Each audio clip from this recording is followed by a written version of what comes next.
ಬರೀ 10ನೇ ತರಗತಿ ಪಾಸ್ ಆಗಿದ್ರೆ ಸಾಕು ಕೇಂದ್ರ ಸರ್ಕಾರಿ ಹುದ್ದೆಗೆ ನೀವು ಸೇರ್ಕೊಳ್ಬಹುದು.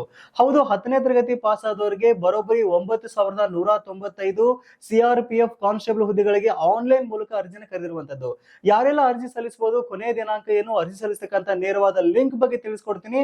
ಅದಕ್ಕಿಂತ ಮುಂಚೆ ನಮ್ಮ ಪೇಜ್ ನ ಫಾಲೋ ಮಾಡಿ ಮತ್ತು 10th ಮುಗಿಸಿ ಕೆಲಸ ಹುಡುಕ್ತಕ್ಕಂತ ನಿಮ್ಮ ಸ್ನೇಹಿತರಿಗೆ ಮಿಸ್ ಮಾಡದೆ ಈ ರೀಲ್ಸ್ ನ ಶೇರ್ ಮಾಡಿ. ಹೌದು ಗುರು, ಕೇಂದ್ರ ಮೀಸಲು ಪಡೆ ಸಿಆರ್ಪಿಎಫ್ ನಲ್ಲಿ ಬರೋಬ್ಬರಿ 9,195 ಕಾನ್ಸ್ಟೇಬಲ್ ಹುದ್ದೆಗಳಿಗೆ ಆನ್ಲೈನ್ ಮೂಲಕ ಅರ್ಜಿನ ಕರೆದಿದ್ದಾರೆ. ಜಸ್ಟ್ ನೀವು 10ನೇ ತರಗತಿ ಪಾಸ್ ಆಗಿದ್ರು ಸಹಿತ ಆನ್ಲೈನ್ ಮೂಲಕ ಅರ್ಜಿನ ಸಲ್ಲಿಸಬಹುದು. ಈ ಕೆಲಸಕ್ಕೆ ಸೇರ್ಕೊಂಡ್ರೆ ನಿಮಗೆ ಸಿಗುತ್ತೆ ಬರೋಬ್ಬರಿ 21,700 ರೂಪಾಯಿಂದ ಹಿಡಿದು 69,000 ಸ್ಯಾಲರಿ ಸಿಗುತ್ತೆ. ಕಾನ್ಸ್ಟೇಬಲ್ ನೇಮಕಾತಿ ಇದಾಗಿರುವಂತದ್ದು. ಆನ್ಲೈನ್ ಮೂಲಕ ಯಾವ ರೀತಿ ಅರ್ಜಿ ಸಲ್ಲಿಸೋದು ಮತ್ತು ನೇರವಾದ ಲಿಂಕ್ ಮತ್ತು ಅಧಿಕೃತ ಅಧಿಸೂಚನೆ ಬೇಕು ಅಂತಂದ್ರೆ ಜಸ್ಟ್ ಗೂಗಲ್ ಹೋಗ್ಬಿಟ್ಟು ನೀಡ್ಸ್ ಆಫ್ ಪಬ್ಲಿಕ್ ಅಂತ ಸರ್ಚ್ ಮಾಡಿ ಫಸ್ಟ್ ರಿಸಲ್ಟ್ ಕಾಣಿಸ್ಕೊಳ್ಳುತ್ತೆ. ಸೆಲೆಕ್ಟ್ ಮಾಡ್ಕೊಂಡ್ರಿ ಅಂತಂದ್ರೆ ವೆಬ್ಸೈಟ್ ನ ಸರ್ಚ್ ಬಾರ್ ನಲ್ಲಿ ಜಾಬ್ ಅಲರ್ಟ್ ಅಂತ ಇಂಗ್ಲಿಷ್ ಅಲ್ಲಿ ನೀಟಾಗಿ ಟೈಪ್ ಮಾಡಿದ್ರೆ ಸಾಕು, ಒಂದು ಒಳ್ಳೆ ಆರ್ಟಿಕಲ್ ಕಾಣಿಸ್ಕೊಳ್ಳುತ್ತೆ. ನೋಡ್ತಾ ಇದ್ರ ಈ ಒಂದು ಹುದ್ದೆಗಳಿಗೆ ಸಂಬಂಧಿಸಿದ ಕಂಪ್ಲೀಟ್ ಆಗಿರತಕ್ಕಂತ ಮಾಹಿತಿ ಕೊಟ್ಟಿದೀವಿ. ಒಂದ್ಸಲ ಕರೆಕ್ಟ್ ಆಗಿ ಓದ್ಕೊಂಡ ನಂತರ ಕೊನೆಯಲ್ಲಿ ಇರತಕ್ಕಂತ ನೇರವಾದ ಲಿಂಕ್ ಮೂಲಕ ನೀವು ಅರ್ಜಿಯನ್ನ ಸಲ್ಲಿಸಬಹುದು.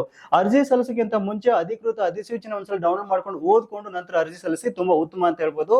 10ನೇ ತರಗತಿ ಪಾಸ್ ಆಗಿರತಕ್ಕಂತ ಎಲ್ಲಾ ವಿದ್ಯಾರ್ಥಿಗಳಿಗೆ ಮತ್ತು ಕೆಲಸವನ್ನ ಹುಡುಕ್ತಕ್ಕಂಥವ್ರಿಗೆ ಮಿಸ್ ಮಾಡದೆ ಈ ರೀಲ್ಸ್ ನ ಶೇರ್ ಮಾಡಿ, ಅವ್ರಿಗೂ ಸಹಿತ ಅನುಕೂಲ ಆಗುತ್ತೆ.